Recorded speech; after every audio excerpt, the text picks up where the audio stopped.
ये कहानी गोहटा नाम के गांव के पास वाली एक झील और उसके किनारे खड़ी एक हवेली के बारे में है, जिसे लोग सिर्फ आखिरी घर कहते थे। गांव वाले उसे जाने कितनी दफा टाल चुके थे, पर फिर भी उसके बारे में बातें फिर उभर आती थीं, जैसे कोई पुराना घाव है जो कभी भरता ही नहीं। ये कहानी अद्वैत नाम का एक जवान लड़का था, उम्र लगभग 23। शहर में पढ़ाई करते हुए उसकी मां की तबीयत अचानक बिगड़ गई और उसने शहर छोड़कर जल्दी जल्दी गांव जाने का फैसला किया। मां का इलाज पुराने घर के पास के छोटे निजी अस्पताल में हो रहा था। अस्पताल के पास वही झील थी, निश्चल झील, और उसी झील के किनारे वो आखिरी घर खड़ा था। नीची छत, टूटी कबाड़ें, चारों तरफ जंग लगे लोहे की रेलिंग। अद्वैत ने बचपन में सुना था कि उस घर में कभी बहुत अमीर परिवार रहता था, पर फिर एक रात सब गायब हो गए। बाद में गांव वालों ने कहा कुछ वापस नहीं आया। अद्वैत की मां ने बेटा उसे जाते वक्त कहा था, बेटा उस घर से दूर रहना, रात को वहां की हवा कुछ और ही कर देती है। अद्वैत ने मां की बात पर मुस्कुराकर ध्यान नहीं दिया, पर जब उसने पहली रात अस्पताल से बाहर झील के किनारे चलकर देखा तो चांद की रोशनी पानी पर झिलमिला रही थी और घर की खिड़कियों में कुछ कुछ जैसे परछाइयां हिल रही हो। उसने सोचा मच्छर होंगे, टिमटिमाते दीप होंगे, पर एक अजीब ठंडक उसके भीतर घुस आई। अद्वैत ने मां के पास बैठे उठे उस घर की तरफ कई बार देखा। तीसरी रात जब मां का बुखार थोड़ा कम हुआ, लेकिन डॉक्टर ने कहा कि रात को किसी को घर पर रहना चाहिए, अद्वैत ने ठान लिया कि वो घर के पास जाकर उस घर की सच्चाई देखेगा, सिर्फ ये जानने के लिए कि वहां सचमुच क्या छिपा है। उसने अपने छोटे से कैमरा फोन में रिकॉर्डिंग चालू की और झील के किनारे की कच्ची पगडंडी पर चला। जैसे ही उसने घर के गेट के करीब कदम बढ़ाए, हवा में किसी ने धीरे से उसका नाम लिया, अद्वैत। आवाज इतनी पास थी कि उसे लगा कोई उसी राह पर चल रहा है। उसने मुड़कर देखा, वहां कोई नहीं था।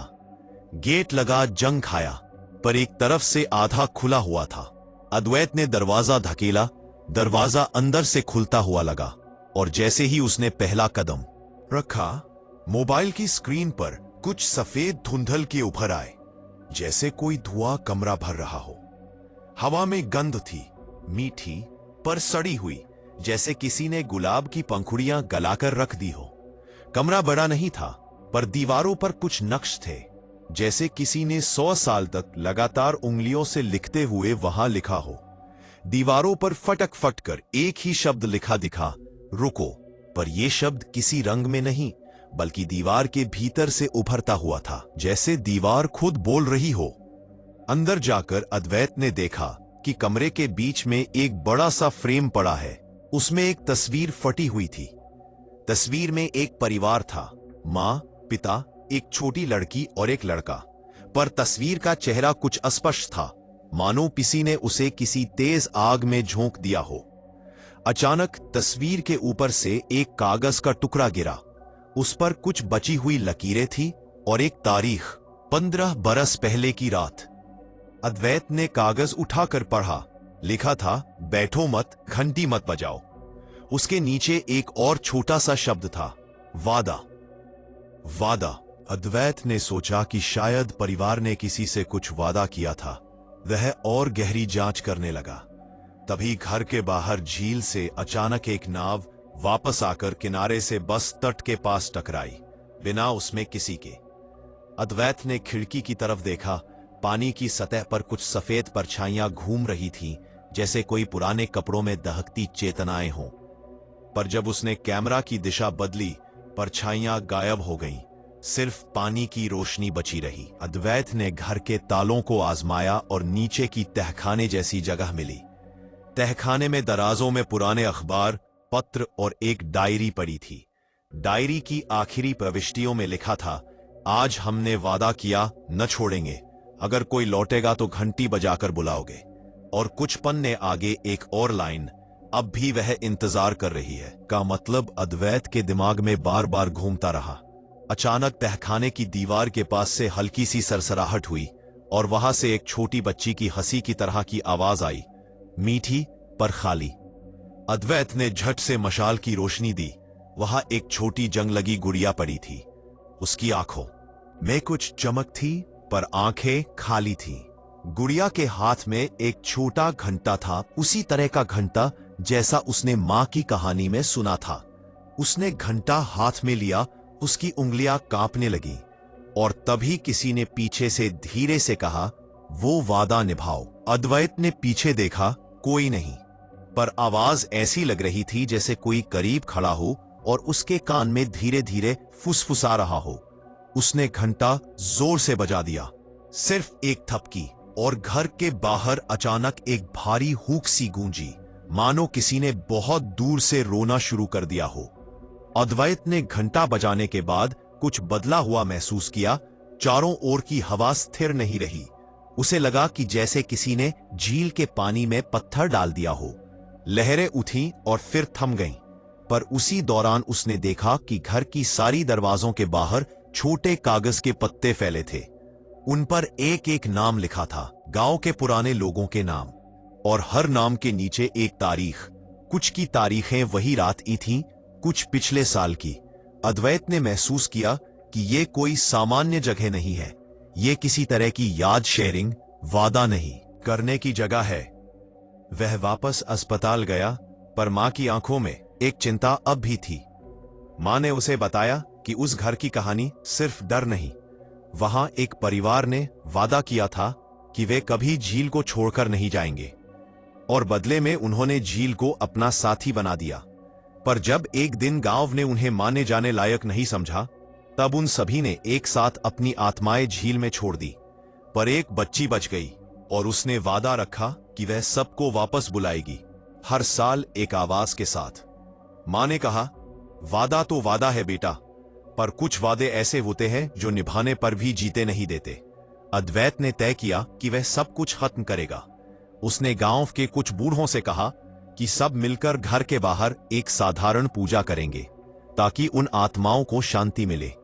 आधी रात को गांव वाले आए, सब हाथ में मिट्टी का दीप लेकर। जैसे ही उन्होंने घर के आगे दीपक जलाकर एक सुर में एक मंत्र बोला, हवा तेज हुई, पानी में हलचल आ गई, और फिर सबसे अजीब बात, घर की खिड़कियों से एक एक कर परछायां बाहर निकलकर झील की ओर चली। पर उन परछाइयों के हाथ सूनी नहीं, और वो किसी चीज को थामे हुए थी। गुड़िया, आधा टुकड़ा कपड़ा, एक टूटे हुए खिलौने का हिस्सा, जैसे वे अपने बाकी दोस्तों को लेकर जा रही हो। पर तभी सबसे आखिर में एक छोटी सी परछाई धीमी हुई, और उस परछाई का चेहरा अचानक अद्वैत की मां की तरफ मुड़ा, और मां ने धीरे से कहा, वादा पूरा हुआ क्या? अद्वैत की सांस ठहरी, पर छोटी परछाई ने सिर्फ हंसा, और उसके हंसने में कोई खुशियां नहीं थी, जैसे किसी ने बहुत देर तक रोने के बाद हंसी हो। उसने कहा, हमें साथ चाहिए। और उसी वक्त अद्वैत ने महसूस किया कि उसके शरीर में कुछ ठंडा सा घुस रहा है। उसकी चेतना पर हल्का भाव सा छा रहा था। उसने झट से मां की तरफ देखा। मां की आंखें अब कुछ अलग थी। वह धीमी धीमी मुस्कुरा रही थी, पर मुस्कान के बीच कुछ नहीं था, बिल्कुल खाली। अद्वैत ने जोर से कहा, रुको, पर वो आवाज उस हवा में खो गई। परछाइयां झील के ऊपर उठीं और पानी के भीतर समा गईं, और अंत में सबसे आखिर में वही छोटी सी परछाई उस बच्चे की अंधेरे में गायब हुई। पर वहां से एक आखिरी फुसफुसाहट आई, वादा निभेगा, हर साल। अगले दिन गांव वाले डर कर भाग गए। कुछ ने कहा कि वे कभी वापस नहीं आएंगे। अद्वैत ने देखा कि मां का चेहरा फिर से वही पुराना हो गया, पर कभी कभी उसकी आंखों में दूर कहीं पर एक चमक दिख जाती, और फिर वह अनजान सी मुस्कान लौट आती। अद्वैत ने सोचा कि शायद वादा पूरा हो गया, पर फिर हर साल गांव वालों के घरों की दीवारों पर वही छोटा सा निशान दिखने लगा, एक छोटा सा चिन्ह, जैसे किसी ने उंगली से दीवार पर छुअन दिया हो। और साथ ही झील के ऊपर रात को एक हल्की सी घंटी की आवाज सुनाई देती रही, जिसके साथ कभी कभी दूर से एक छोटी लड़की की हंसी भी आ जाती। वादा पूरा हुआ था, पर कीमत चुकानी पड़ी थी।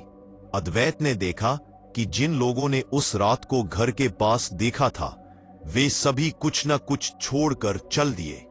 कुछ की आंखों में चमक गई, कुछ के आवाजें बदल गई। गांव के बुजुर्ग अब उस घर के पास भी नहीं जाते और झील का पानी अब कभी उतना शांत नहीं रहता। उसमें उससे कुछ और भी तैरता है, यादें, वादे और खाली सी हंसी। और आखिर में एक रात कई साल बाद जब अद्वैत अपने कमरे से बाहर निकला और झील की ओर देखा, उसने देखा कि तल पर कुछ लिखावट उभर आई है, जैसे किसी ने पत्थरों पर अक्षर उकेरे हो। वहां सिर्फ एक शब्द था, बड़ा, ठंडा और चमकीला, वापस। और तुरंत उसके कान में एक बहुत दूर से हल्की सी घंटी की आवाज गूंजी, इतनी धीमी कि वह सोचने लगा कि शायद उसकी सुनवाई ने धोखा दिया। पर फिर हवा में कोई फुसफुसाया, आओ। कभी कभी कुछ जगहें, कुछ वादे और कुछ आवाजें ऐसी होती हैं जो सिर्फ सुनने पर ही नहीं रहती, वे आने वाली पीढ़ियों की सांसों में घुल जाती हैं। तुम अगर कभी उस झील के पास जाना चाहो, याद रखना, वहां की हवा शांति नहीं देती, वह मांगती है। मांगना कभी सस्ता नहीं होता। और ऐसे मजेदार वीडियो देने के लिए चैनल को लाइक करें और सब्सक्राइब भी करें।